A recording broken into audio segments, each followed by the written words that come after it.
Welcome, welcome, welcome. Yeah. Welcome to the Revolutionary Baddies podcast. Welcome back. Welcome back. I am your host. My name is Dee Dee. I am Brittany.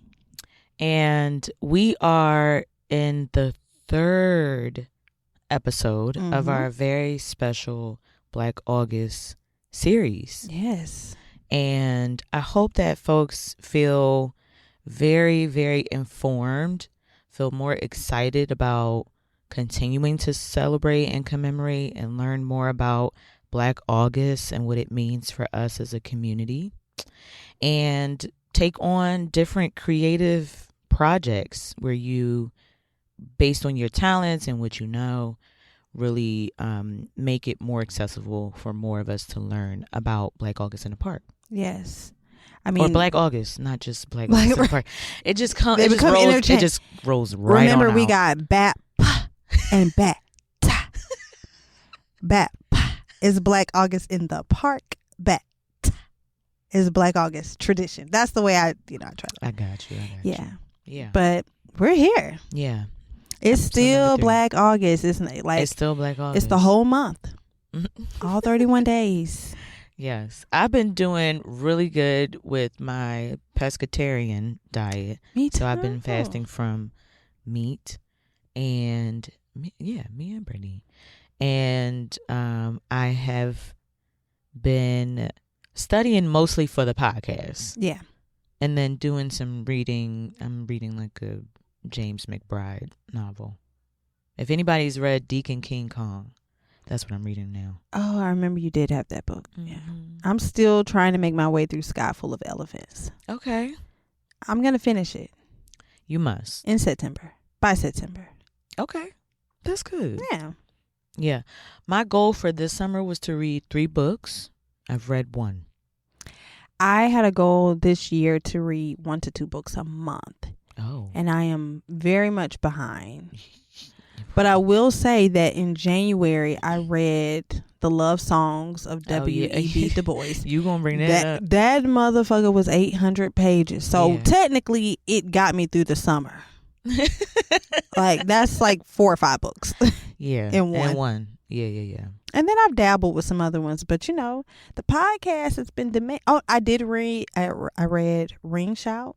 Oh, yeah. That was a great book. I did a book club with it. Mm-hmm. You did a romance book too. I did Indigo. Yeah. I've actually read. There you go. Indigo was good. Yeah. I need to read it. Girl, it still got me wanting that man. Where is that man at in that book? Oh, it's in the queue.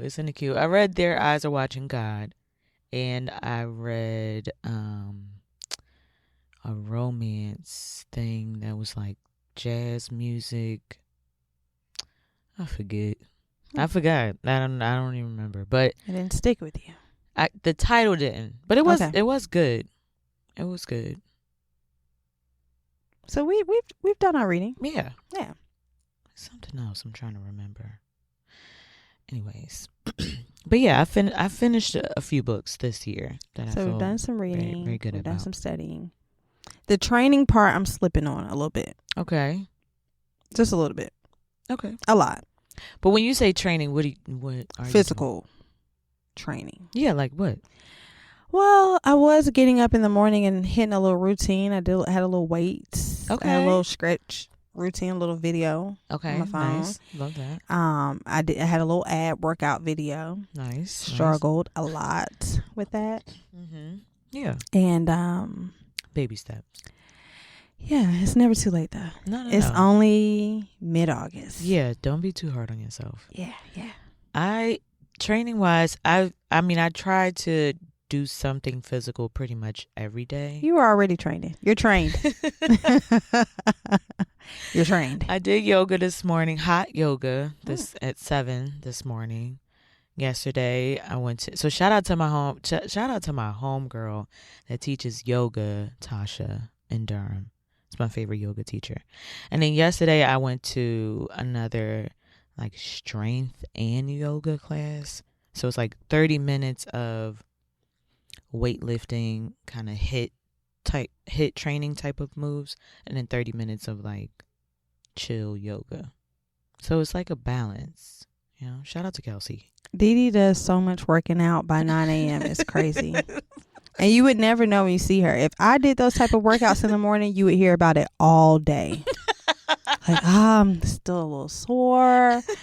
Oh my God, I'm so tired. Oh wow, I feel so energized from my workout this morning. By the time I meet Dee Dee at lunchtime, she's done a run, yoga, canvassing, a one-on-one, and then we're meeting all by noon. Yeah. And my achievement is like, I took a bath and I'm here now. Yeah, I'm a busy gal. Busy gal. Tomorrow morning, I think I'm gonna do pickleball. Okay, back to the pop. That's fine. But yeah, so we got that. Yes. What's the fight? The fight. You know what I'm fighting? I'm fighting off these niggles. Ooh. I'm fighting off all the casual situations, and I'm fighting off the married ones. Because if it's one thing you gonna learn about being single, these married men is out here. They love us, and I'm not mad, honestly. They love us, but it's not quite what I'm looking for at the moment.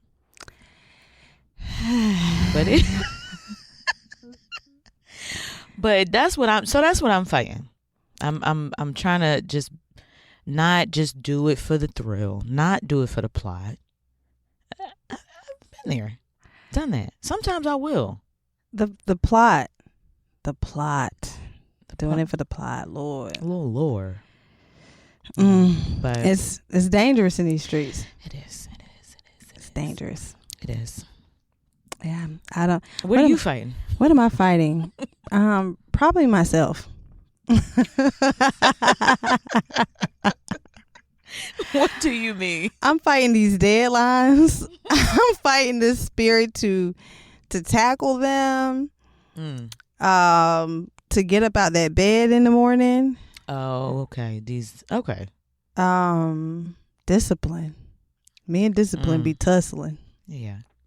But you're a Virgo. I feel like that's kind of like what y'all be about. I am disciplined when I want to be. Okay. Yeah. Which is not always, I don't always want to be. Yeah. I think I'm disciplined in ways, for sure. But I don't know. Okay. But I'm also like, as a Virgo, I'm very critical because somebody could look at me and see me as very disciplined, but I'm like harder on myself. Like, not really. Right. So I don't know. Maybe I am. Maybe I'm not. At times. Yeah. I have a lot of duality. I'm surprised I don't have Gemini somewhere in my chart sometimes. Yeah. I feel like I switch it up. Shout out to the Geminis. Yes. Yeah. So that's our Black August. Yeah, we're thriving in it. I'm loving it. Me personally. It's been fun. Yeah. It's been interesting. Yeah. Me and Dee Dee got a street story. We can't go into it. We cannot go into. We cannot go into the details. But just know that being out in the streets, first rule of the streets, always know when to go. When to go home. When to go home. When to go home. If you are out and you're crying, go home. Go home. If you're out and you're thinking about bills and stress, go home. Go home. If you're out and you're too mad, go home. If you're out and you're too lit, too happy, go home. You gotta know when to go home. That's the first rule of being in the streets. I done told 3 people this past weekend, what? Do you want to go home? And I just asked it in different ways because that's the best way that this night can end. Yeah. Based on where these people was at. Emotionally, mentally, do you need to go home? Why don't you just go home? I say that at work sometimes. People being there, I'm like, you shouldn't be going through this at work. You want to go home? Do you need to go home? It's okay. You have PTO. please get out of here. It's okay. You can't cry in front of me all day. You gotta go home. That's it. The street story was interesting. All I can say, due to the NDA that I've signed, yes, is I was looking so good. It sent a girly in a frenzy. Frantic. Manic. Took off. And it was a full moon. I was staring at the moon. I said, "Woo!" What Kendrick Lamar? I'm about to mess up another lyric. I did it in the past couple episodes. I'm not gonna start. Full moon. I've been a wolf. I don't know. All right, let me stop. Wow, werewolf. Yeah. Brittany sent someone into a straight crash out, full on, fuller than the moon. And sometimes people gotta just get that out. Yeah.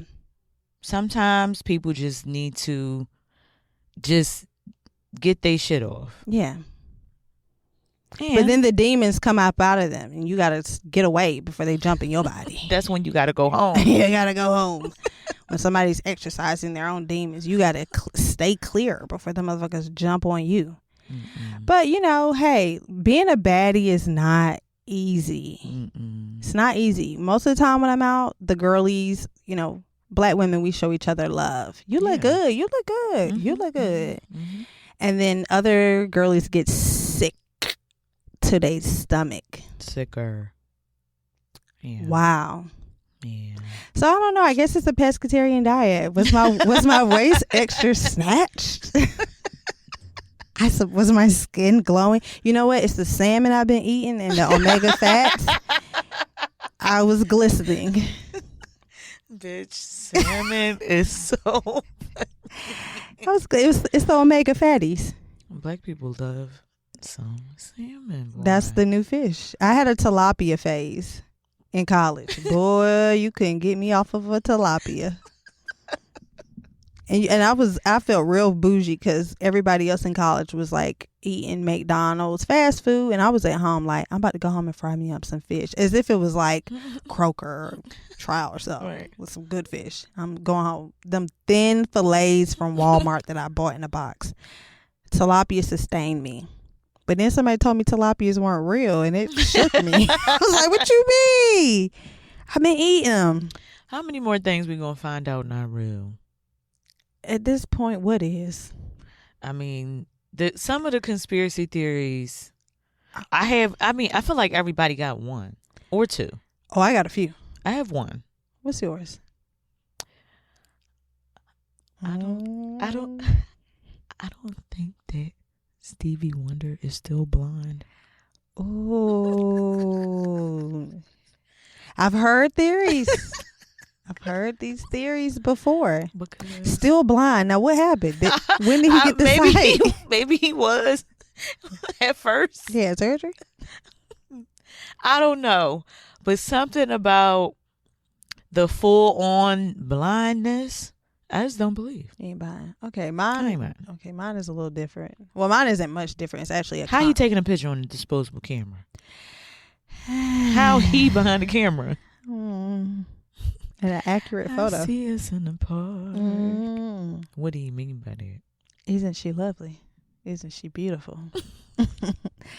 Right. That's mine. Okay. Mine, I got some classics, like We Haven't Been to the Moon. Okay. Because I don't believe that there's any, as in, like, there's been no man on the moon. Okay. Because wherever crackers go, they stay. Ain't no way they would have went to the moon in 69, bounce around, and ain't been back yet and have apartments up there. Come on now. They would have colonized the moon. Mm-hmm. Yeah, so. Yeah, why wouldn't they? So I need to see new footage of us roaming around there. Oh, right. I was about to bring up Gail again. Gail went to the clouds. I forget the fears, it's like the orb. She was just above the clouds. Yeah. Like if it would have been a non-cloudy day, we would have saw them still. They ain't go far. Yeah. Okay. They didn't go into space. They just went higher than the planes. Okay, got you. That's how I feel about it. Yeah. But we ain't been to the moon. Okay. Because no one has a home there yet. Elon would have been tried to buy some property or declared it as theirs. The moon would have a Starbucks. Easy. If we'd been. Because there's people that would have been working there. In the space stations, drive by the moon. I really want a latte. And you know what? We're talking crazy right now about the conspiracy theories, but it really lends into the episode for today. Exactly. It's all about the imagination, the power of it. Yes. Really, you got to have vision. I respect your ambition, Willie, but you've got to have vision. Or for my church folks, write the vision and make it plain. I know a little bit. Right. Forgot the book. But today's episode, we've talked about in our Black August series, we've gone back in time and talked about the history of slavery and how it's pretty much built the social structures of our current society. Yeah. And abolition, the origins of policing. And we moved through time with that all the way up to present day struggles for abolition. Talked about the Haitian Revolution. Today is the anniversary of the voodoo ceremony that started the Haitian Revolution. Or pretty much, some people came together and they had a ceremony and they were like, we about to get shit popping. Yeah. Today's the anniversary of this. And by today, I mean, we're recording. This is August 14th. And then in the second episode, we talked about evolving political consciousness. So, evolution is one of my favorite words, one of my favorite concepts, and how we have to grow and mature our political consciousness. And then now, today, we are focusing on being visionaries for the future and determining what we want and what type of world we want to build through action. So taking the dreams and making them a reality for us. Yeah. Obviously about liberation. Right.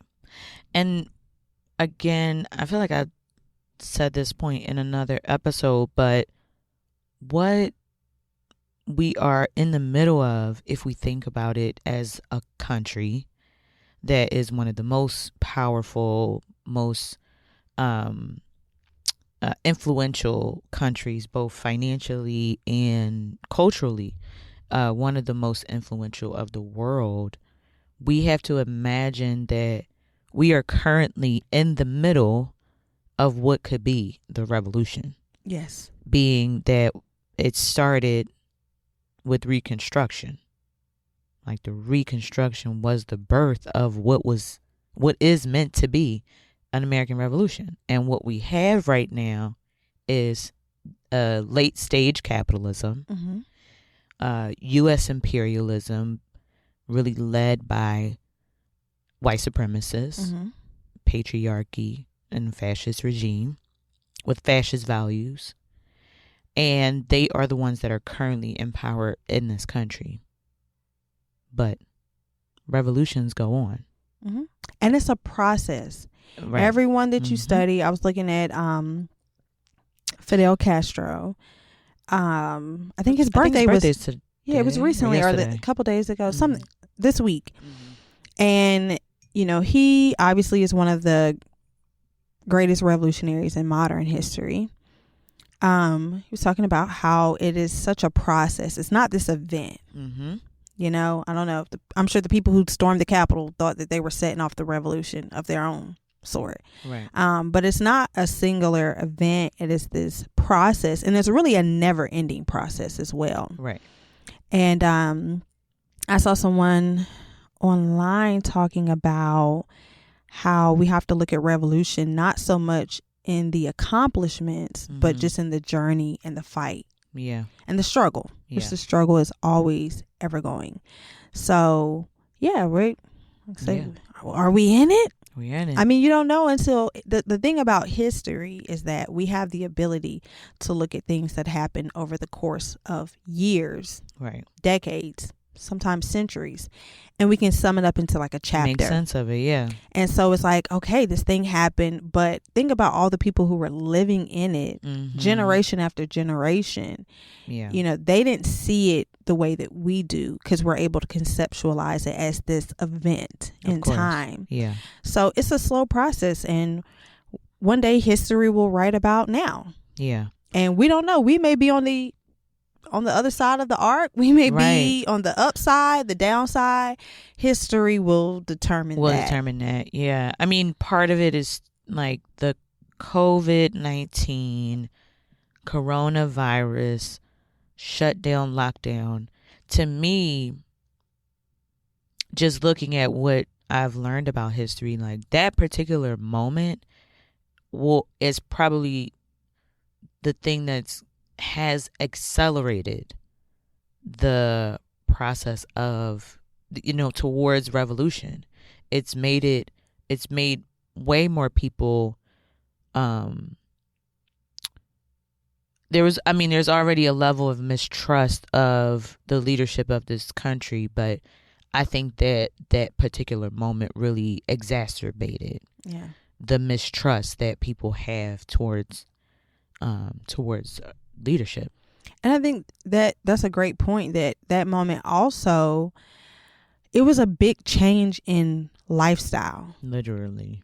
And how rapidly things can change. It went from like in January, February, there was this news, there's something overseas. We've had a couple of confirmed cases, to by March, we're shutting doors. We're talking to neighbors through glass windows. Yeah. It changed. It was a huge moment. Schools are closed. This has never happened in our lifetimes. So I think that was the first like real change of conditions in mass. Yeah, absolutely. For millions of people. And we were like, what is going on? Hundreds and thousands of people dying. Yeah. Daily.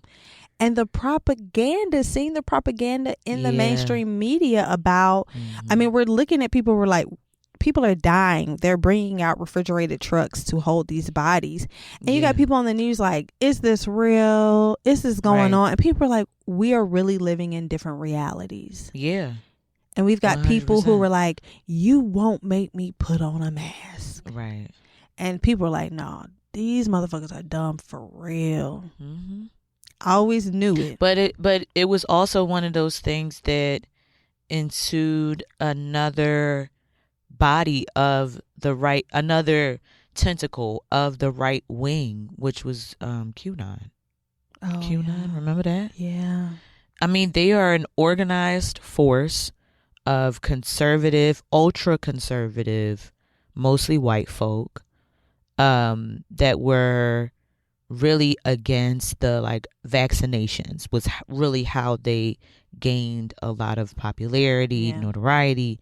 They were running their own narratives and media around this virus that leaked into many places, but it's right, tens of thousands of people that are part of this other kind of faction of the right wing. Lord, that were able to organize that quickly on the dissent. Organize against, but still somehow be very much part of Trump's base. Yeah. Because he was president, at the time, and then literally, I think he was on his way out. Yeah. What a time to be alive. Yeah. Thankful to be here. Yeah. And so, oh man, sometimes it's like I forget that it happened. As soon as we got out of it, I think people were like in a rush to put it behind them. Yeah. I was one of those people. Yeah. Admittedly. I was not the safest. I wasn't taking the most progressive. I can't say I was not taking the most progressive precautions. No. Because I just felt like if it's going to get me, it's going to get me. I wasn't too reckless, but I was not overly cautious. Yeah, I wasn't too reckless, but I would do something like drive up to Philly to go see my mom for her birthday. Yeah, because You know? in the isolation, you had to be intentional about connecting. Like, Right. I'm not going to sit in this house and rot by myself. Yeah. Well, I had my child, and I wasn't going to sit in the house with no toddler trampling over me either. Right. Girl, we got to go outside, Yeah. But Yeah. Well, getting into being visionaries, I pulled a quote from George Jackson. our fave. This is his month. So is. we can say George Jackson is as much as we want. That's uncle. That's Unc. Unc. Damn, they took my homie. And he has a quote that I saw it and I immediately got my highlighter out. And my books have highlighting all up in them and the little paper tabs. I said, oh, he did it with this one. But I loved it. He said, if we fail through fear and lack of aggressive imagination, then the slaves of the future will curse us as we sometimes curse those of yesterday. Let me run that first part back. If we fail through fear and lack of aggressive imagination, then the slaves of the future will curse us as we sometimes curse those of yesterday. When he said the slaves of the future, who knew he was talking about us? Because apparently that's what the plan is, to put us back there. But I love that he says aggressive imagination. That we have to be visionaries and not just wanting more of the same, more of status quo, like a better status quo, but an aggressive imagination to say, I want radical change, which is a revolution. And we have to dream of these things in order to bring them into fruition. Following with another quote from Bell Hooks. I think I read it on another episode, but she said, what we cannot imagine cannot come into being. So once again, bringing back that theme of imagination.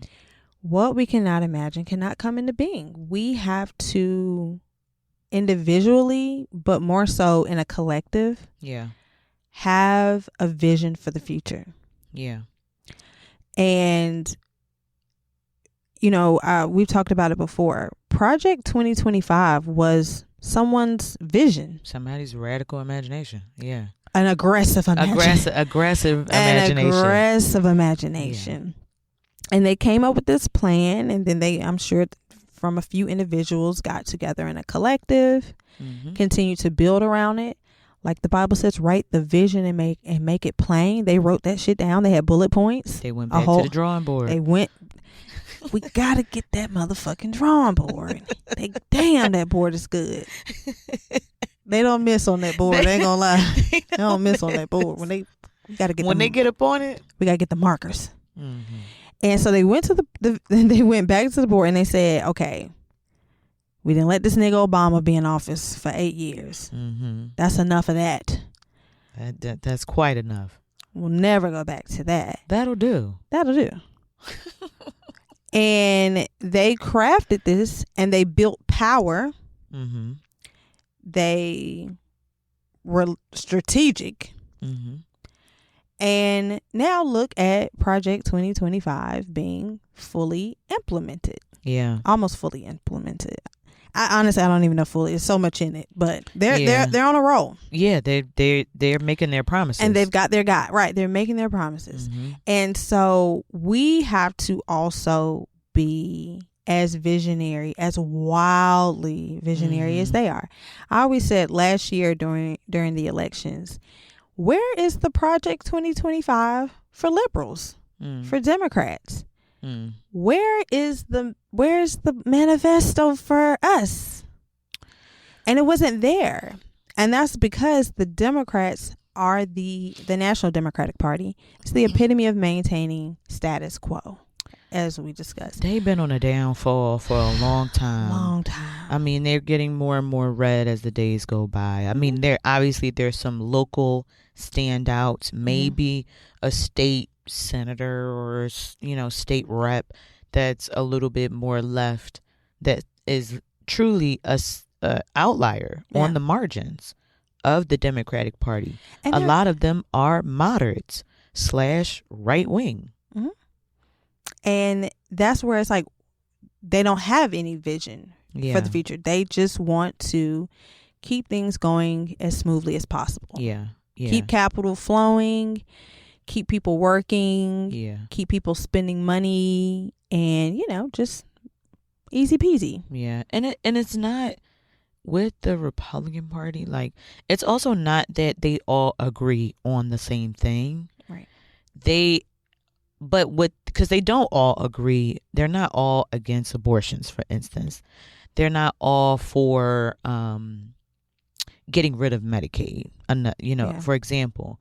But they've been able to move with the, like, what is the thing that the highest point of alignment that they can get to, and that's what they work with. Yeah.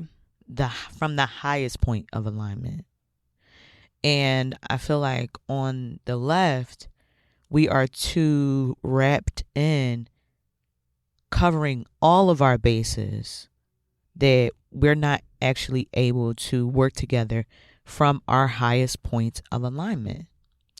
And I was looking at somebody's post on Instagram talking about specifically about the military being deployed in DC, in black neighborhoods in DC, and some of the commentary of the activists there that are like, we need to build communities that are free of oppression. What do you mean by that? What do you mean by that? That is because what you're asking for, what you're asking for requires multiple revolutions. Yeah. Not just the military not being there. Yeah. Because the military is taking the place of the local police. Right. And you can't tell a difference probably in their behavior. You actually might get more dignified behavior out of the National Guard than you would out of local police. I mean, not much, but they're there for the wrong mission. Yeah. But as far as training and like aggression, I mean, they're kind of one of the same. Mm-hmm, it's not wildly different. Yeah. So, I think, again, this piece around having a radical imagination for this world, because there were some folks that also dreamed up what we have now, right? Like, dreamed up this level of technology, for instance, that we have, some of the benefits that we have to the world that we're in. Women, and especially in this country, being able to live independently, don't need to be married and don't need a man to get a damn bank account or own a home or a car or many things. Like, so there were people that have dreamed up a different way of society, and we also need to be that as well. Something that I often think about is this particular moment, especially 10 years ago when Black Lives Matter really became the slogan of those years, highlighting black people, black men, mostly black men and boys, but lots of black women and girls that were being murdered by the police on a regular basis. And there was so much work that has happened since then. Lots of the delegitimizing of the police have happened in the past 10 years. The shifts that have happened towards more young people being interested in sharing the values of socialism, for instance. Mm-hmm. These are really progressive changes that have happened. And I would hate for the future generations, Yali and her peers, to learn about this particular time and see that it has just been about defunding the police. And it's actually been about so many more things that have happened in the past 10 years, organizing wise, campaigns and everything. Which makes me think back to the quote of George Jackson that, The slaves of the future will curse us as we sometimes curse those of yesterday. Like, it's looking back in hindsight and saying, like, what was done during that time. Yeah. Just on the slaves part, I'm like, we talked about this before. They're building concentration camps. That is the indicator of what George Jackson is talking about, of the slaves of the future. They're going to look, if that progressives, if the construction of concentration camps, prisons being transformed into concentration camps or deportation, whatever the case may be, these cells that are, and the criminalization of people, if they start arresting and putting in exile activists and organizers, like, that is what this fascist future is going to look like. And so we cannot be so avoidant about the reality of what we're living through, and also that those future generations the future slaves will look back on us like, what the hell was these niggas doing? What's going on? Because think about it. All they doing was damn learning boots on the ground. Lord, that's all y'all was doing, huh? I'm honestly tired of hearing them fans. Y'all was going to work every day. Yeah, it's hard. Meanwhile, they building slavery, and that's their work. That's their vision. What's yours? Coming into fruition. Because think about it, George Jackson died in 1971. The mass incarceration era had not began yet. Yeah. So he's, from behind bars, fighting against the ideal of prisons, the treatment in prisons, and how we were being funneled into them. Mm-hmm. And little did he know, in the next 10 to 20 years, there would be this huge effort through the war on drugs and the war on crime. Mm-hmm. 94 crime bill that Bill Clinton was in office when it passed, a Democratic Congress that Joe Biden authored. Mm-hmm. The 3 strikes laws that came about, that mass incarceration the era, maximum minimum, all of that, crazy, all of the school police. Yeah. All of those things came with the 1994 crime bill. Yeah. Our mom's generation did not have police in schools. No. We grew up in that. And for me, we knew the cop it was a sheriff that was in the school. Resource officer, as they said. Mm-hmm. And resource, all he did was come and mace motherfuckers when they got to fighting too bad in the hallway and they couldn't break it up. Yeah. Great resources. Yeah. But he did do a little jig at the pet rally. So, niggas be excited by stuff like that. Niggas do love a little jig. They love, he coming to the cookout. No, he's not. Not at all. Octavia Butler, when we're talking about visionaries and the future, how can we not mention her? We started our season with her book, Parable of the Sower. But she has this, it's been made into a book. It was really an essay that she wrote. But it's called A Few Rules for Predicting the Future, because so many people were blown away by Parable of the Sower. Like, how could you predict? How could you see the future? How could you? And she was like, because the future was in the past. Like, all the conditions were there and they were not being mitigated, so they're gonna brew into worse problems. All you gotta do is be paying attention. Literally, she was like, I just looked around and saw what no one was really dealing with, like the climate. And I just thought, how bad could it get? And we're on the way. Yeah. But she said pretty much after she gave a speech, I think, at a college, this guy came up to her and was like, pretty much, since you were so good at predicting the future, like, what's the solution? Looking for that quick, easy bake type of answer. And she, in essence, was like, I don't have one. There isn't one. Mm-hmm. And he was like, what? Like, what you mean? Like, you got to offer some type of hope. And she said to him, there is no single answer that will solve all of our future problems. There's no magic bullet. Instead, there are thousands of answers, at least. You can be one of them if you choose to be. That's the call of action. She said, it's on you. What you gonna do? That's the Because it's answer. going to take literally every single person to have a vision and to have a plan of action behind it, and to go out there and do it. Yeah. And it takes literally everyone for that. Yeah. Yeah. So, before we get into like what type of futures me and Dee Dee are imagining and what type of futures we hope that we're all collectively dreaming towards, I think it's really important to talk about how the purpose and the usefulness of the past. Mm-hmm. The past, I'm a history nerd. I love learning about what has happened. Yeah. It's my thing. Yeah. We all do. We watch the documentaries, everything. And the history can really serve us in a lot of ways. We can see the achievements, we can see the failures, we can gain pride from, our history as a people and our cultures. But the past does have to be the past.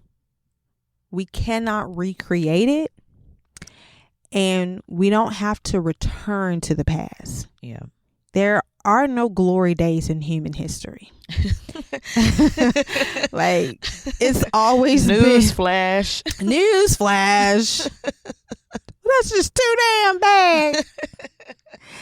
So now I will joke around and say, I'll say something, back when we were a proper country, and I'll be talking about when Flavor of Love was on TV, but I don't mean it seriously. Yeah.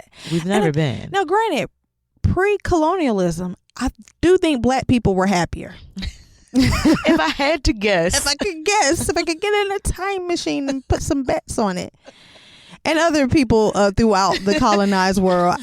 But there's always been some level of human suffering, some level of, pretty much since men really tighten up them bootstraps. We've always just been trying to figure. We've suffered. We've always just been figuring it out. Right? And we're going to always be figuring it out, right? There's no utopia in the future. But, there are things that we can learn from the past, but they don't have to go with us. We don't have to pack it with us. Hoteps, listen to us. Okay? Yeah. We'll never be Moors again. We'll never be Moors. We'll never be Israelites. Again, the real Israelites. Okay? The first. But I also feel like there's some ways that so what we're saying is the past it actually can't be recreated. Right. It just can't. And history doesn't actually repeat itself. It rhymes. And there's ways that we can, again, learn from our past. But we shouldn't be trying to replicate it. No. That doesn't make any sense. Like I say, there are things that we can say we do need to return to, like more indigenous practices of being connected to the land. We definitely can run that back. Yeah. Caring about earth, being connected, growing our food, things of that sort. Yeah, we can because honestly, that's still happening in parts of the world today. That's just not completely history as well. Yeah. So we can definitely go back to some things. Yeah. But the past is there. The present is now. We can do a lot with right now, honestly. Yeah, for sure. And the future is ours to create. But it takes for us to have some form of a collective vision. And it kind of goes back to like the episode Where My Dog's At. Like, who are we as a people and what do we want? Like, if we even want to identify as a people, which I think is necessary for collective action. Like, we have to have some common goals and aspirations. Yeah. But I loved how my boy Frantz Fanon, did I say it right? You did. Okay. You did. Because I was saying Fanon before. Fanon. He in both of his books, well, he had several books, but in Wretched of the Earth and in Black Skin, White Mask, he talks about becoming a new man. And this call to all of us to not be a slave of history, of our histories, for Black and white people, and to take on the endeavor of being something more. So I got a couple of bars from him. He said, and so in Wretched of the Earth, the whole book is fantastic. But honestly, you could read the last chapter, the conclusion, and he gets right to you could just read that today. So, like 4 pages. Go ahead. And it's on Google. So you ain't even got to buy the book. But he said, let us decide not to imitate Europe, and let us tense our muscles and our brains in a new direction. Let us endeavor to invent a man in full, something Europe has been incapable of achieving. Period. You don't want to. They're not like us. They're not like us. He said, you don't want to be them. You don't want to be the best version of the man in the colonial project. Right. You don't want to be the richest with the most generational wealth, the passed down. Yeah. You know, you don't. We have to strive to be more than the perfect assimilated person who has all of the things that were brought to us through colonialism. Yeah. And I think that is so important that he's making the call for us not to put European and Western culture on a pedestal. Mm-hmm. That's not what we're striving to. He pretty much also says in it, even if we wanted to, we would never be as good at being them as them. Right. So don't even try. They've mastered being deplorable. Yeah, we might as well just... And wealthy and powerful. Yeah. So you can have the power, you can go for it. Spend our time, spend our resources, developing really a new way of being, changing our hearts and minds, our behaviors. And it will require a level of sacrifice as well, that especially living and being born into capitalism, it's hard to think about the level of sacrifices that we would need to make in order to build a more just and free society. Yeah. It would be a lot. Yeah. But our dreams cannot stop at having a big house. Our dreams can't stop at having land. And in reality, and Brittany's about to read a little bit more from Wretched of the Earth, but I'm just stuck on reparations. For sure. That's a part of my vision. Absolutely. Never letting it out. Yeah. Because it must be paid. It's owed. It's a debt. 40 acres and 2 mules. Like I say, preferably male and female for breeding purposes. Okay. I need 20K or more. More land or more. More. Word to the law. Word to Allah. The law. Respect to the law. Respect to the law. A prophet. His final sentence in the conclusion of Wretched of the Earth is, for Europe, for ourselves, and for humanity, comrades, we must make a new start, develop a new way of thinking, and endeavor to create a new man. So similar to the first quote. But man, you didn't bring up reparations. Mm-hmm. Write me that motherfucking check. That's why when them stimmies came, hold on, did they come via check or direct deposit? I think mine was direct deposit. I snatched the stub out my mailbox. Give me the motherfucking money. Give me the check stub. Physically snatched it. Yeah. Because it's old. I said, well, this is a good start. I'll take it. This is a start. It's a start. When they were like, we'll throw in an extra $600 or something for kids. Okay. Yeah. I would like to see this monthly or more. Or more. But, back to Jackson, like aggressive imagination. Niggas be scared to act like they want reparations. Yeah. They ain't gonna never give us that money. Not with that attitude. Not with that attitude. We have to demand it. We literally have to seize it. We have to seize it. We know they're not going to give it to us. Duh. Nothing's been given. Everything's been a fight. Everything's been fought for. So we should see this as no different. But also what reparations is, it is obviously more than a check. We know y'all know that. It's reclamation. It is lots of acknowledgement around the wrongs that have been done. Some truth and reconciliation. That's the word I'm looking for. Truth and reconciliation. It is multiple layers that makes reparations possible.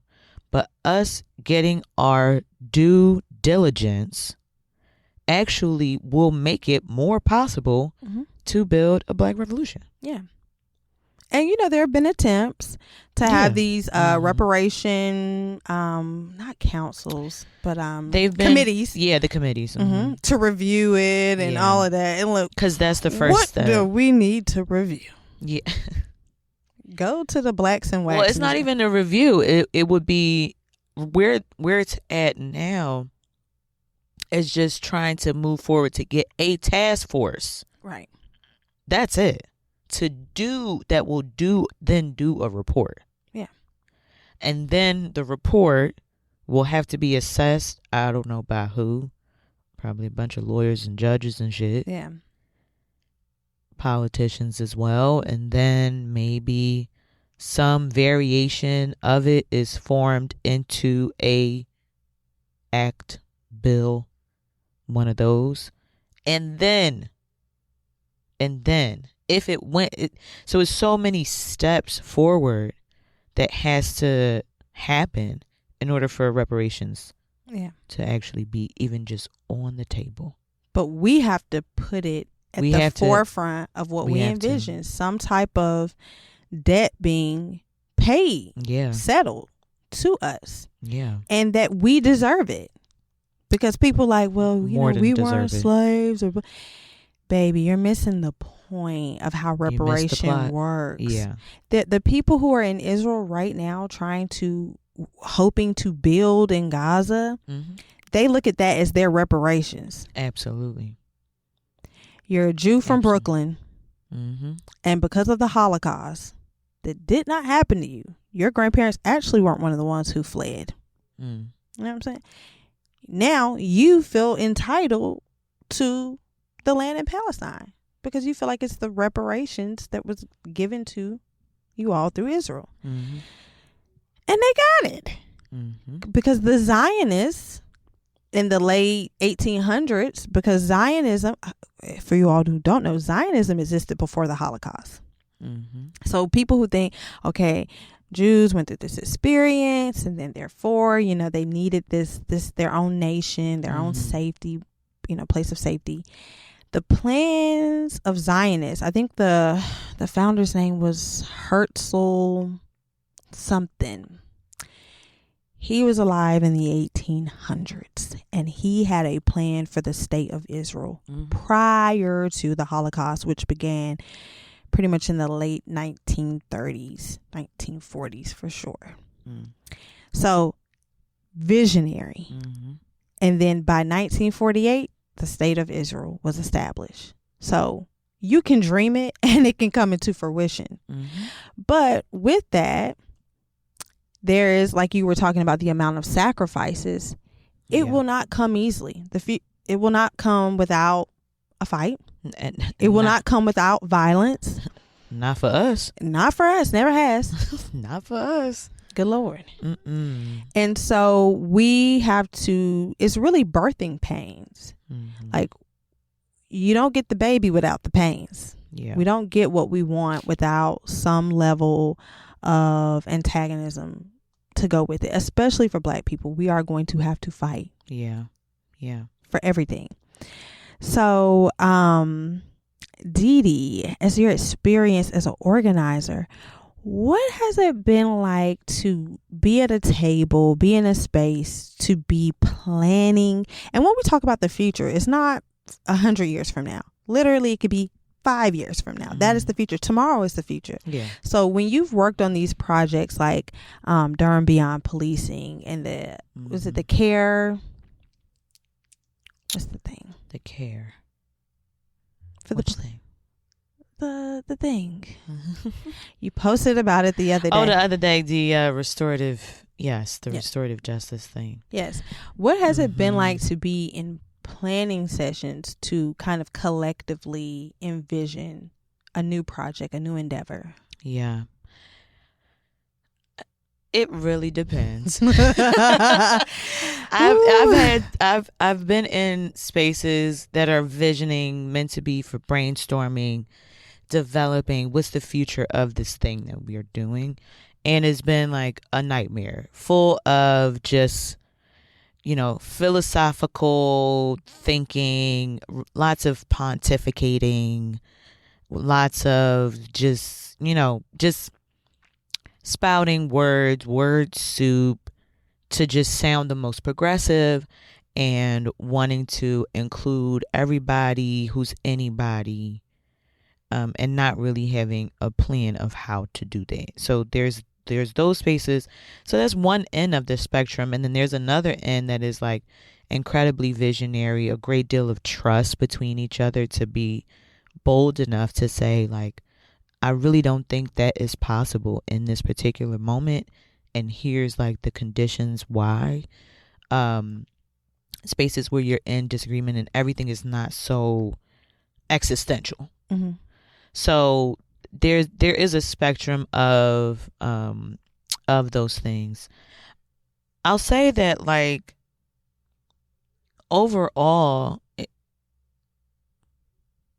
I think that it is incredibly difficult to dream of a society beyond everybody having access to healthcare, for instance, Mm-hmm. or education being 100% free and available to the public, or just like, this is like, these are things that feel very like duh, but we can't really see that as possible, and I'm talking about in this country. Right. Obviously there's countries where they do have free healthcare and free education, which is the crazy part of why, that's like, how is this so difficult when it actually does exist in other spaces? Obviously it's in different contexts, holding different history, but it is not impossible. No, and the media will have you saying, when we're like, oh, we need universal health care, a lot of, like, England has it, UK has it, France has it. They say, well, we're a country of 300 million people. Yeah. We're larger, so it just can't be done. Yeah. And propaganda. Absolutely. Propaganda. Like, it can be done. These people are waiting months for surgeries. I had to wait like 2 months for a colonoscopy. Right. What are you talking about? We wait here. Literally wait. And it was $1,500. And I had insurance. Right. An example I can pull on with through the Durham Beyond Policing work and much of the community organizing that happened here in Durham from 2015-ish to about 2021, that there has been a community safety department built, and it does not exist within the police department, which is actually very radical, or very progressive. And it holds the HEART, which is our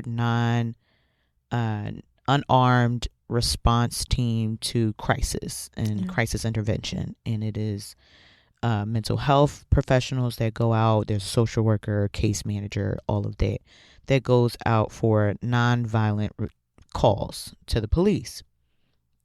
And so that's one huge project that exists within this community safety department that is built specifically to develop alternatives to dealing with violence and crime in the city that does not involve the police. That is what that department is meant to do. And so it's new. It's a brand new department that's been built. And within the past few years, they have been working with the community around restorative justice, and specifically how to support gun violence survivors and families of victims of gun violence in the city. And I applied to be a circle keeper, I think was one of my official titles. And essentially it was a stipended role that I was trained to hold circles, healing circles for mostly families. I didn't have specifically victims of or survivors of gun violence, but families. So, the girlfriend of a guy that was killed in front of their steps, and they got 3 kids. That's now her responsibility. So it was a lot of that, and it was me and one other person that was partnered up, and we would schedule and we would organize the time, and they were also given a very small stipend for their time of sharing their story. And most of it was literally just sitting there listening to them. Yeah. And people found it to be very helpful to be able to just share their stories where they wasn't going to be judged. We didn't ask a bunch of questions. We weren't trying to find out more about the investigation or who did it and why. And also ask these people if there was a resource center that was dedicated to supporting families of gun violence, what would you want to see in this center? In the center. And so people named different things. And so from there, that data was collected, and the Office of Survivor Care, I believe is what it's called. Well, that was what it was going to be called. Yeah. Will be open in Durham very soon. Oh, wow. Actually, one of my mom's friends, I don't know if she worked with that same organization, but probably. But I'll never forget, a few years ago, I lived in the hood. And my mom's friend, she's about my mom's age, maybe a little bit older, white woman. And I was driving out of my neighborhood, and I saw her hugging a young black guy. Now, I didn't know she worked for this organization. So I called my mama, and I'm like, Ma, why was your friend on Hardy Street hugging this black guy in the parking lot? I said, what she got going on? And my mom was like, oh, she works with the organization that helps survivors of gun violence. Mm-hmm. She was like, she probably was. I said, okay, that makes a lot of sense. But I was like, no, girl, what you doing out here with that man? I was like, hold up. So that's important. But, it goes back to what you mentioned during the episode 11, talking about abolition. It's not about just what we destroy, but what we build. Yeah. And so as we envision the type of future that we want, we know it needs to go. Yeah. But we also, we know Trump got to go. Yeah. But if you're like, Trump got to go and Gavin Newsom got to come in, baby, you're not. You've got to have vision. I respect your ambition, Willie, but you've got to have vision. Now, Newsom, he's got all the, charms of a presidential candidate. And, sure, I can see the Democrats running him for sure. But that's not being bold enough in the vision. No. If we really want to get rid of fascism, get rid of these oppressive systems, get rid of prisons, Gavin's not going to help us get rid of prisons. We've got to think about what we want to build and who is going to help us build these things. Exactly. Let me tell you, I've mentioned before, Malcolm X's Ballad of the Bullet speech. Me and Dee Dee were cracking up the other night because I just randomly read an excerpt. He was cooking niggas in that speech. Yeah. He said, I wish I had it with me, but he was pretty much like, white people are so divided. Every time there's an election, we got to recount the votes. They don't even count them right. They don't even know how to count them right. I say he ain't lying, because what have we had to do with Al Gore and Bush? We had to go back, count the votes. And every election, we're waiting on a few votes from this one district in Pennsylvania. Right. And we really need to recount that shit from 2024, because they didn't say it publicly. He was like, Elon did a wonderful thing with those machines in Pennsylvania. The thing is, we shouldn't have voter registration. No. Then you wouldn't have to fucking do the count. Why are we registering to vote? We got to get rid of the electoral college. There are countries where you don't have to register to vote, y'all. It doesn't have to be an automatic thing. No. My vision of the future, we're not paying for parking, because psychologically that doesn't make any sense. It's a tax. It doesn't make any sense. We have to park. What do you want me to? We literally have parking to at hospitals. Duke Hospital, Big Duke. So there's 2 Duke hospitals in Durham. Mm-hmm. There's Duke Regional, which used to be Durham Regional. You can park for free there. Big Duke, you gotta pay. It's insane. You gotta do valet because some of the parking is so far from the hospital. Yeah. I'm already having a tough hospital. day. I'm coming to see my dying loved one. God damn. Right. Now I got to put $5 down? At least. What's going on? And walk 4 miles. I'm having a tough time as is. I just cried my eyes out. Now I got to walk all the way back across to the deck and get the ticket and pay.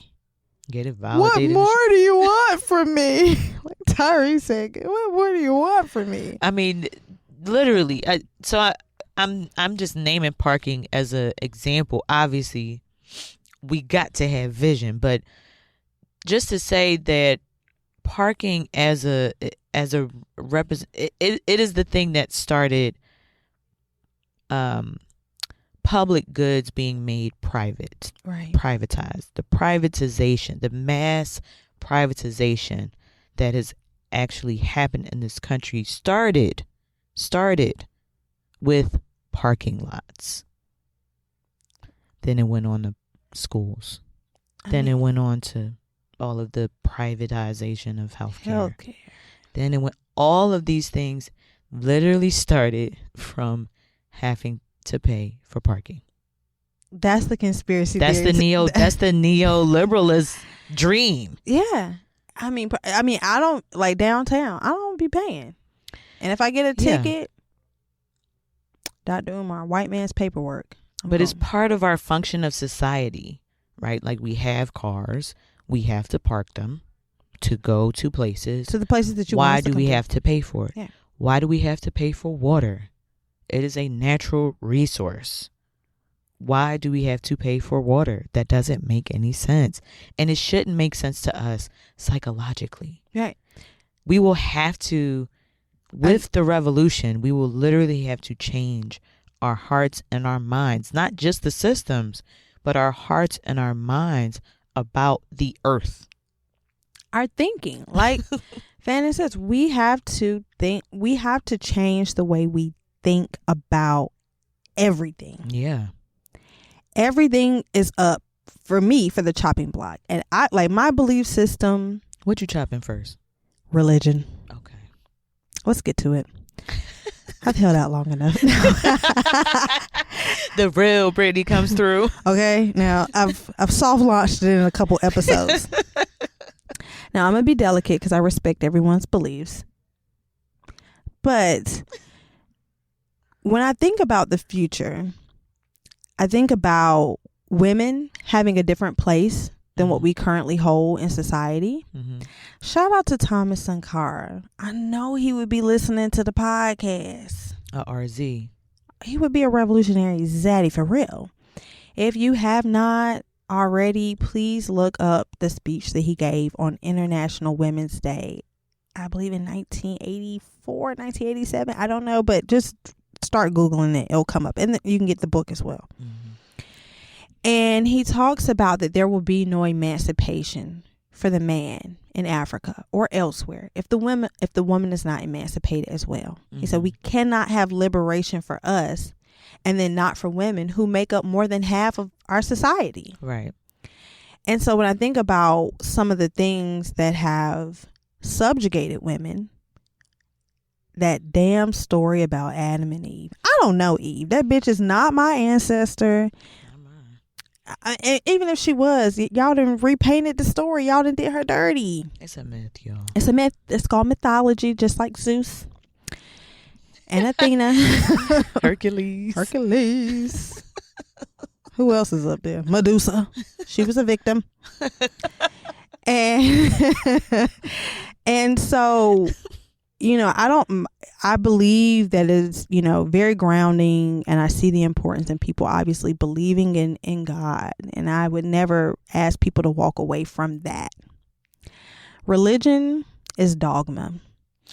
And the stories and the literature that exists to keep women in a submissive role, there's no future worth fighting for if it's not to position women where we belong as equals.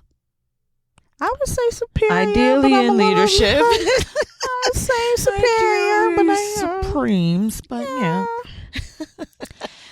In leadership, Yeah. we have to lead. We have the skills, we have the communication, we have the emotional intelligence, and we have the fight. Mm-hmm. And we are matriarchs. We already are in leadership without being given the title. Yeah, unfortunately. We talk about grandma's house. Papa lived there too. Grandpa is right there too. We don't even, but it's grandma's house.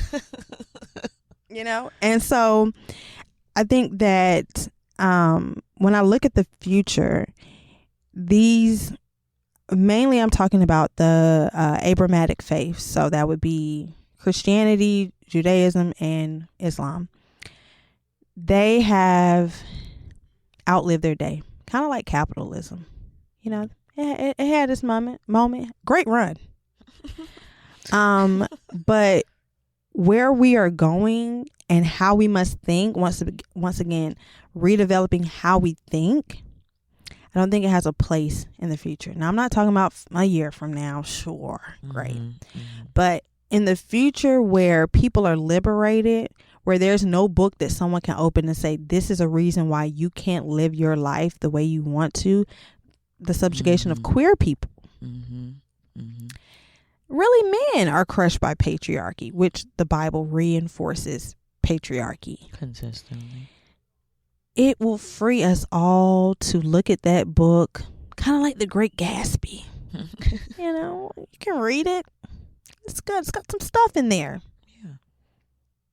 We can't make our lives about it, and we can't structure societies. Roman Empire. And right now what we're dealing with in addition to just fascism is a theocracy. What's that? Did I say it right? I don't know. Theocracy. Oh, theocracy. That's what I should have said. And we are on the way to Handmaid's Tale if we're not cautious. Yeah. And that was based in religion to structure society in that way. Burning those quote unquote witches at the stake, they justified it in religion.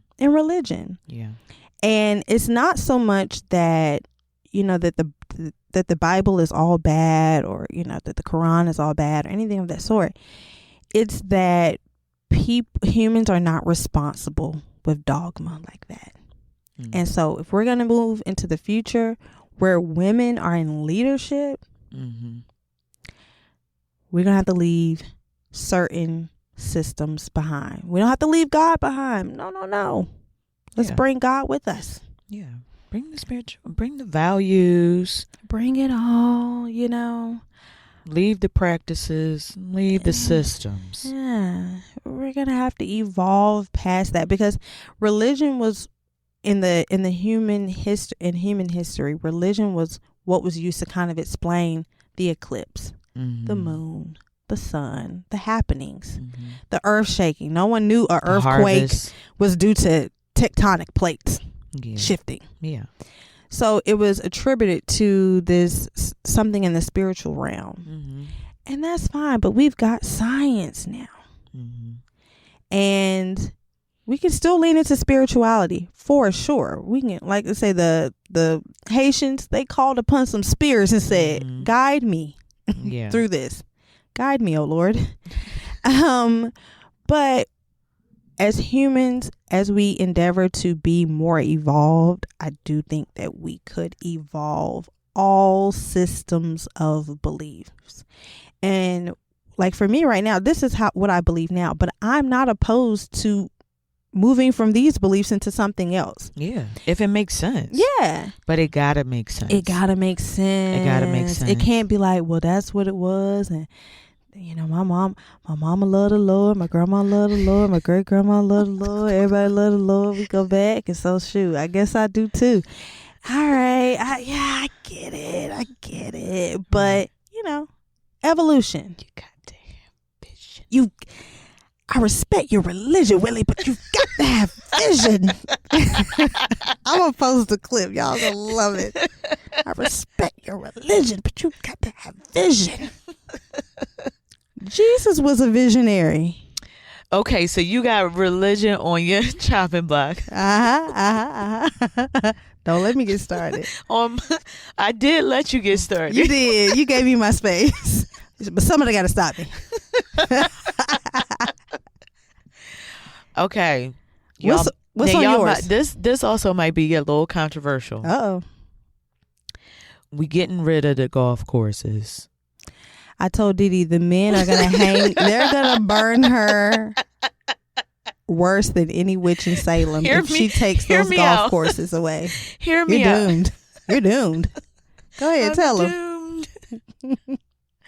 No, seriously, hear me out. The amount of land, just think about the land. I'm not talking about the sport. I'm talking about the requirements of the sport as it is today. The amount of land, sheer land mass that those freaking golf courses take up, most of them are privatized. Mm-hmm. You can't even walk on them hoes. Can't be broke on a golf course. You can't be broke and you can't walk on. Like, even if you just wanted to walk along the little trail, it's privatized. Mm-hmm. They will pull up on that golf court and be like, are you supposed to be here? And it's in the middle of a city. You know, I'm talking about most of the ones that are, most of them are private. Let's be real. And so the amount of land mass that they take up compared to the amount of pollution and all of the climate catastrophe that is happening in our cities, that if we build more or grew more trees, particular trees that actually contribute to the air quality in our cities, or bear fruit, that would bear fruit that could be used for feeding human beings and for animals, the ecosystem is so underdeveloped in most of the places that have the most amount of people. And then you got a fucking golf course in the middle of the city. I ain't gonna lie, when I'm driving down Hillendale and it's in the Hillendale Road in Durham, it cuts through the middle of Hillendale's golf course, and they have up the little slow down light because somebody trying to cross. No sirree. Brittany, you trying to hit somebody? I wouldn't hit them, but just know I'm coming, so you might want to stop. I'm just saying, if it came down to deciding to keep the golf courses or make it into a public park, I'm gonna go with the public park. 100%. It gotta go. Well, you can still play golf wherever. Top golf. Go right to the top golf. That's why we got technology. It would be a thing of the past in my mind. And I'm saying this as a sports girly. Let me be clear. I have a bachelor's degree in recreation and leisure management. I have a master's degree in recreation and sports management. I am a sports girly, which is why I am making this argument. It is mostly privatized. It is a sport that is based on class, just like doing fucking horse racing, polo, fencing. These are all sports that are based on class and class identity and access to those types of resources. Having on your Ralph Lauren on the course. I mean, it just is ridiculous. And so I just don't think it is a valuable function for the future that we're trying to build. I think we will be okay as a species without golf. Not the men. And that's a shame. Yeah. And that's being visionary. Everything. I'm not saying. Now let me be clear. I'm not saying that I won't ever play golf. Okay, I probably would, but again, if it was something that needed to go, it would be that. When I went to Cuba on a delegation, and this was in 2022, and it was a huge delegation, like 80 something of us. So we kind of split up most of the day. And the group that I was with, we went to the premier dance school of the country. They're in high school. Kids come from all over the island. work their asses off to be accepted into this school. And it's the premier dance school of the country. So people come from everywhere to go to their shows and performances. They travel throughout the country. They travel into different parts of the Caribbean too, but they can't come to the U.S. to perform. And these kids are like professional dancers. Like the school is mostly Black Cuban kids, and they performed for us, did their little show. They have created their own dance company. Like the students in the school have created their own dance company where they're mixing many different fusions of dance styles into their performances. And one of their dreams is to be able to perform in the U.S., and that the school has made it more possible for them to dream of this world and to dance, because it isn't a capitalist society. So they're not doing it to become stars, to become professional entertainers, to dance at Super Bowls. Like they are doing it because it's genuinely what they are most passionate about. That school was a golf course before the revolution. That's what's possible. That's what showed me what was possible. Revolutionaries coming. Going back to Thomas Sankara, he came in and he was like, there will be no luxury vehicles driven by people in my administration. Like the cheapest vehicle that the country had, that's what he distributed to his cabinet. Right. They said that he wouldn't run the air in his office because he felt bad because so many other people did not have access to like air units. Coming in and saying, get rid of all of this. Getting rid of Europe. Yeah. You gotta be an example. Do something different. Not, you know what, let's turn the golf course into a nigga course. And I think that's like really important, is that we don't want to just turn America and turn certain systems into a nigga system. You know, something better for us, something that we can own and control. Yeah. We want to just completely be bold and go in a completely new direction with what we want to build. Right. Like a dance school on a golf course, you know, and not just build more of the same or say it's ours or anything of that sort. Right. So, it's possible. It is possible. And there are living examples. We have to also understand that we are in the moment of, we talked about like Project 2025. And so sometimes we can look at like how some bad visions came to fruition. But we are living in moments that people dreamed of. For the people who were enslaved, their wildest dreams, like say me taking that PTO, they said, could you imagine one day my great greatest granddaughter can sit at home and be paid? Right. What? Somebody dreamed it, and that's why I'm living in it. Right. Absolutely. The people who fought in labor, absolutely, in unions, for me to have that little bit of PTO, they dreamed it. Yeah. And I live it. Right. I put in my PTO request yesterday for the live show. I've been knowing about this live show for a minute. I just put the request in because it will not be denied. And the Monday afterwards. I was about to say that. Did you? Okay. You did. And the Monday afterwards. Yeah. Right? Yeah. So we're living in the dreams of people from the past and freedom fighters. And we have to pick up that same torch and think about what type of world do we want our children to live in. Yeah. And it has to be wildly different. Even the things that we are nostalgic about and that we love. Yeah. We still can dream of something more and bigger, and not more in the sense of, more capital. Yeah. More gains. Right. But a complete departure. Yeah. From the world that we live in. Yeah. And we can dream of things, just like I say, for next year. Like, what do we want in the midst of this current moment that we are going for? And I think too, like, a lot of people we're growing as a society, right? Like we are a people that's always developing, always evolving, always changing. And I know that there's many of us, you all revolutionary baddies that are listening, that are in some sort of journey, some sort of healing journey, growing journey, trying to become a better you, trying to become the person that you desire to be. Mm-hmm.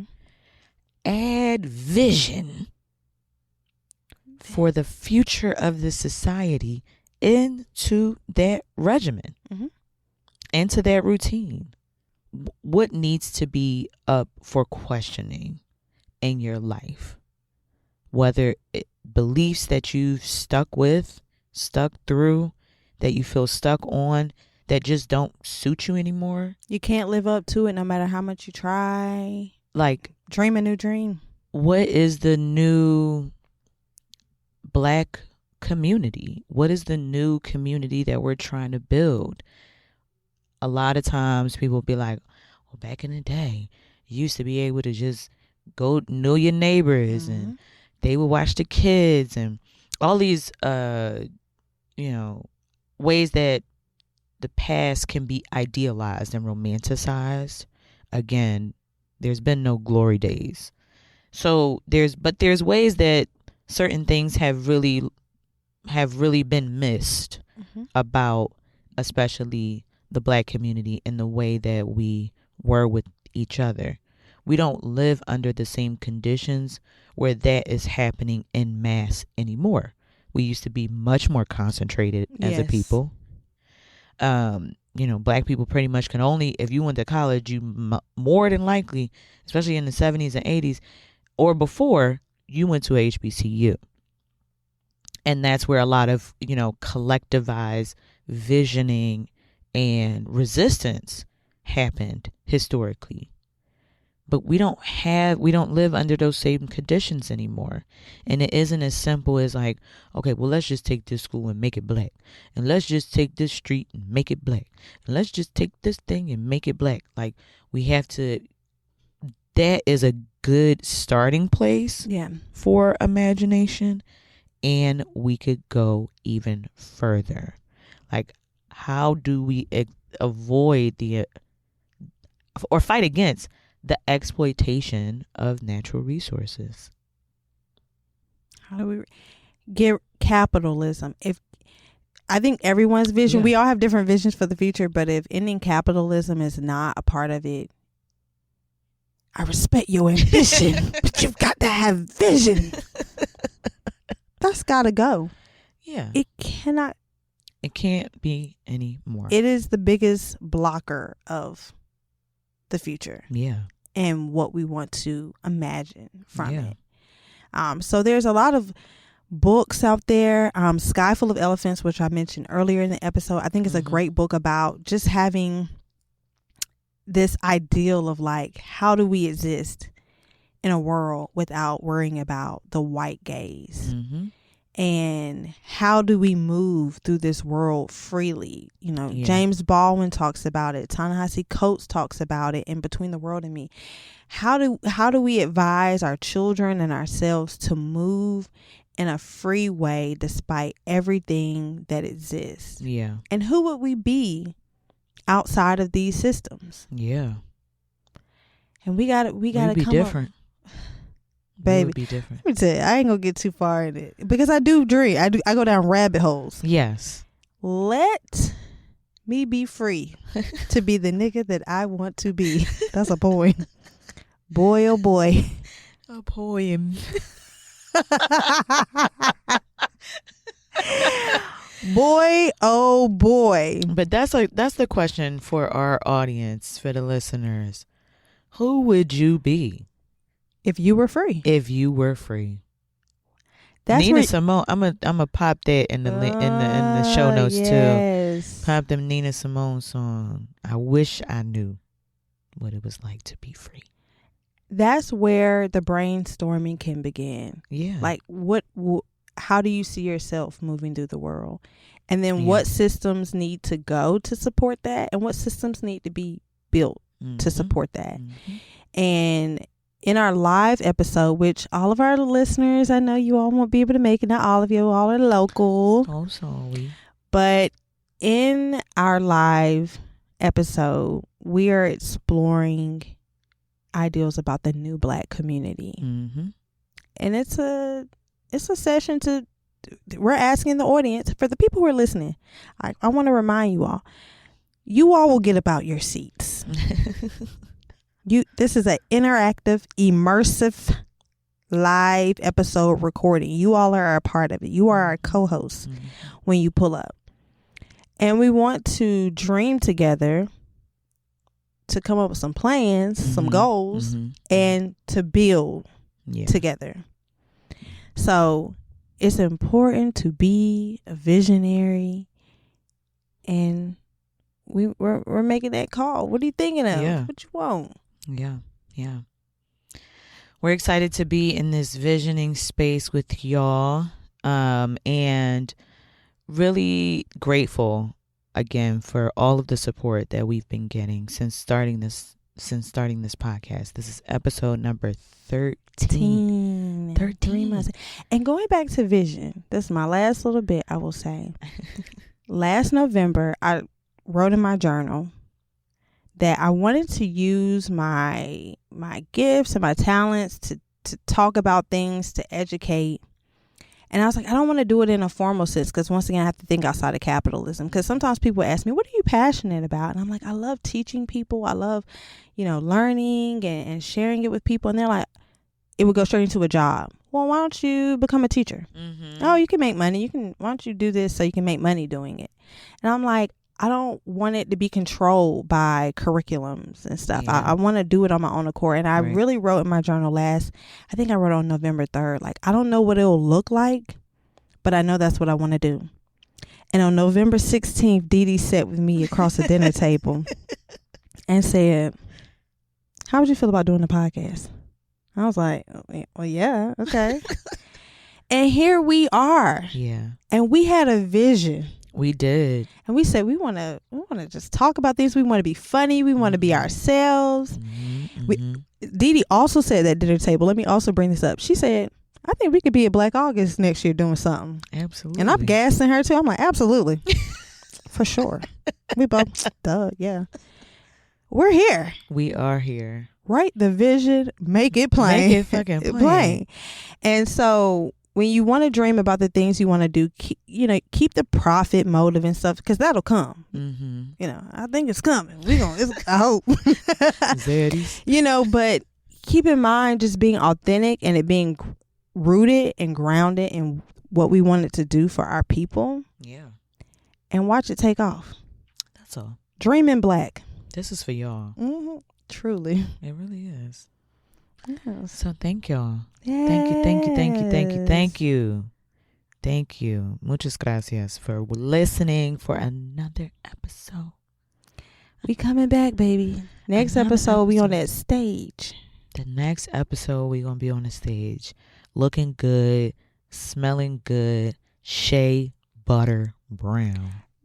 And I don't want nobody to roll up in there in a frenzy. No, leave them at home. Okay. Leave the crash outs at home. Okay. Because we're going to be looking good. And talking about the people. Come on now. We talking about good shit. We talking about real shit. So thank you. First of all, thank you to the city of Durham. We have gotten a lot of love from the Bull City herself. Shout out. Across North Carolina. Again, we're just very excited and ecstatic about this show, where all of our orders are coming in.